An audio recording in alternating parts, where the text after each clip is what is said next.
Hello friends, நம்ம favourite சீரியலில் அடுத்து என்ன சுவாரஸ்யமாக நடக்குதுன்னு பார்க்குறீங்க. நம்ம விஜய் இருக்கார் இல்லையா, அவர் இருந்துக்கிட்டு ஏதோ ஒரு இதில் ஒரு ஃபீலிங்கில் இருக்கார். ஏன்னா அவருக்கு மனசே கெட்டு போச்சு. அவரோட வாழ்க்கையில் எத்தனையோ கஷ்டத்தை, எத்தனையோ துரோகத்தை, எத்தனையோ பழி வாங்குற எண்ணத்தை, எத்தனை இதில் அவர் சந்திச்சிருக்காரு. ஆனால் என்ன பண்ணுறது, எதுவுமே இப்போ சாத்தியம் இல்லை. அவருடைய வாழ்க்கையில் எல்லாமே முடிஞ்சிருச்சு அப்படின்னு சொல்லிட்டு அவர் ஃபீல் பண்ணிட்டு ஜெயிலில் உட்காந்துட்ருக்காரு. நம்மளை வெளியே யாராச்சும் எடுப்பாங்களா அப்படின்றது கூட தெரியாத அளவுக்கு அவர் இருந்துக்கிட்டு ஒரு முட்டாளாக இந்த உலகத்தில் வாழ்ந்திருக்காரு. அவரை போல் ஒரு முட்டாள் யாருமே இல்லை அப்படின்னு சொல்லிட்டு எல்லாரும் நினைக்கிற அளவுக்கு வாழ்ந்துட்டாரு. எவ்வளோ பெரிய யங் பிஸ்னஸ்மேன், அவர் எவ்வளோ அச்சீவ்மெண்ட்ஸ் பண்ணியிருக்காரு, அவர் எவ்வளோ ஒரு இதில் இருந்தார். கடைசியில் எல்லாத்துலேயுமே அவர் வந்து இப்படி எதுக்கும் உதவாத மாதிரி உட்காந்துட்டாருன்னு நினைக்கிறப்ப தான் ரொம்ப கஷ்டமாக இருக்குது. என்ன பண்ணுறது, எல்லாமே தலைவிதி தானே, அதாவது அதோட விதிப்படி தான் நடக்கும். சரி, அதுக்காக நம்ம எதுவும் பண்ண முடியாது. ஆனாலும் இங்கே பார்த்தீங்கன்னா வெண்பாவுக்கும் அதே நிலைமையில தான் இருக்கா. அவள் அப்பாவை விட்டுட்டு ஒரு நாள் கூட இருந்ததில்லை. அதனால் அவங்க அப்பா இல்லாத இடத்துல அவளால் இருக்க முடியல. ஆனால் அவள் போயிருக்கா இல்லையா அவங்க தாத்தா வீடு.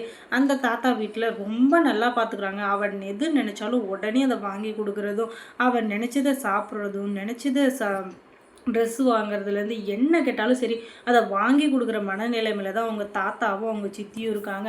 ஆனால் என்ன பண்ணுறது, எதுவுமே இப்போதைக்கு பிரயோஜனமே இல்லை. அந்த அளவுக்கு ரொம்ப கஷ்டப்பட்டுட்டாங்க. ஏன்னா அந்த குழந்தை இருந்துக்கிட்டு எனக்கு இது வேணாம் அது வேணாம்னு சொல்லிட்டு இருக்க, இடியாப்பமாச்சு சாப்பிடுத்தாங்க அப்படின்னு சொல்லிட்டு அவங்க தாத்தா போட்டு கொடுக்க, எனக்கு இடியாப்பம் வேணாம் ஒன்று வேணான்னு தட்டை தூக்கி தூர போட்டுடுறாங்க. அதனால் கோவம் வந்துச்சு பாருங்கள் அவங்க தாத்தாக்கு.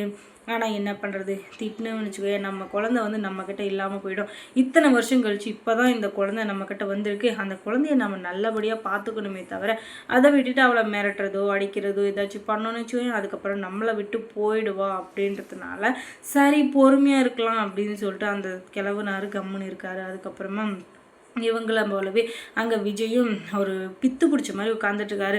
ஒரு இடத்துல அமைதியாக உட்காந்துட்டு என் குட்டி என்ன பண்ணிகிட்ருக்கோ தெரியலையே, என் செல்லம் என்ன பண்ணிகிட்ருக்காளோ, சாப்பிட்டாலோ தூங்கினாலும் என்னன்னு தெரியலேன்னு சொல்லிட்டு கதறி கதறி அழுதுட்ருக்காங்க.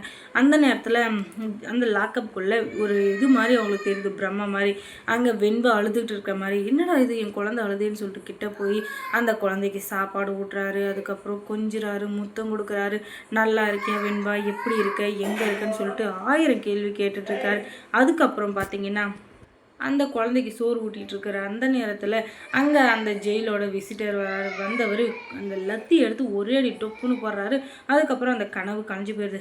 ஐயோ இதெல்லாம் கனவா அப்படின்னு சொல்ல, டேய் பகல் கனவு காண்றதை விட்டுட்டு ஒழுங்கு வருதே வேலையை பாடுறா, நாளைக்கு கோர்ட்டில் வந்து ப்ரொடியூஸ் பண்ணும், அது வரையும் கொஞ்சம் அமைதியாரு, அதுக்குள்ளே பைத்தியம் இது ஆகிட்டேன்னு வச்சுக்கோங்க, அதுக்கப்புறம் எங்களால் எதுவும் பண்ண முடியாது அப்படின்னு சொல்லிட்டு அந்த விசிட்டர் கத்திட்டுருக்கேன். ஐயோ அப்படின்னு சொல்லிட்டு கதறி கதறி அழுகிறாரு.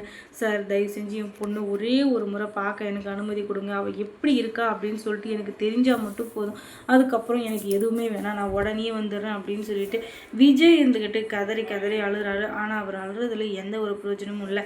இது என்ன உன் மாமியார் விடுன்னு நினச்சியா, நீ நினச்ச நேரத்துக்கு வர்றதுக்கும் போகிறதுக்கும் மூடிட்டு உட்காரா. இந்த ஜெயிலில் வந்துட்டு என்னமோ இப்போ போய் என் பொண்ணை பார்த்துட்டு வரேன், என் மாமியாரை பார்த்துட்டு வரேன்னு ஓவராக பேசிங்கிற இந்த வேலையெல்லாம் இங்கே வச்சுக்காத சரியா, நாங்கள் ஒன்றும் நீ வச்ச ஆள் கிடையாது அப்படின்னு சொல்லிட்டு அங்கே வந்து பேசிகிட்டு இருக்காரு. அதுக்கப்புறமா ஒரு ஆள் அங்கே சுட்டிக்கிட்டு கிடக்கிறான். அவன் யாருன்னு பார்த்தீங்கன்னா ராஜேஸ்வரியோட ஆள். அவன் சரியான நேரம் பார்த்து விஜயை சுட்டுறணும் அப்படின்னு சொல்லிட்டு அந்த பக்கம் சுற்றிட்டு இருக்கான். ஏன்னா அவன் உயிரோடு இருக்கிற வரையும் நமக்கு ஆபத்து தான், அவன் கடைசி வரையும் நம்ம பக்கம் வரவே கூடாது அப்படின்னு சொல்லிட்டு இந்த கதிரேசனும் ராஜேஸ்வரியும் மட்டும் சேர்ந்து ஒரு தனியாக பிளான் போட்டு வச்சுருக்காங்க. ஏன்னா ரஞ்சிதாக்கு தெரிஞ்சுன்னு வச்சுக்கோங்க, நான் வந்து விஜய் மாமாவை கல்யாணம் பண்ணிக்கிட்டு வாழணும்னு நினச்சிட்டு இருக்கேன், நீங்கள் அவரை சுட்டுட்டீங்கன்னா நான் யார் கூட வாழணும் அப்படின்னு சொல்லிட்டு அவள் ஒரு 4 பக்கத்துக்கு வசனம் பேசுவா இல்லையா. அதனால் இப்போதைக்கு அவள் வந்து யோசிக்கிறா எதுவும் நடக்கூடாது அப்படின்னு சொல்லிட்டு. ஆனால் அது எல்லாம் நடக்காமல் இருக்கணும்னா அது யார் கையில் இருக்குதுன்னு சொல்லிட்டு பார்த்தீங்கன்னா ராஜேஸ்வரி கையில் தான் இருக்குது. அதுக்கப்புறம் அந்த ஆள் இருந்துக்கிட்டு விஜய் அசந்த நேரம் பார்த்து சுட்டுட்டு குடுகுடுன்னு ஓடிடுறான். அதுக்கப்புறம் ரத்த வெள்ளத்தில் மிதந்துட்டுருக்கான் நம்ம விஜய். ஏன்னா அவரை வந்து ஜெயிலில் பார்க்கறதுக்கு யாருமே இல்லை. அக்கம் பக்கத்தில் அங்கே இருந்தாலும் அவங்க என்ன உடனே வந்துடுவா முடியும்.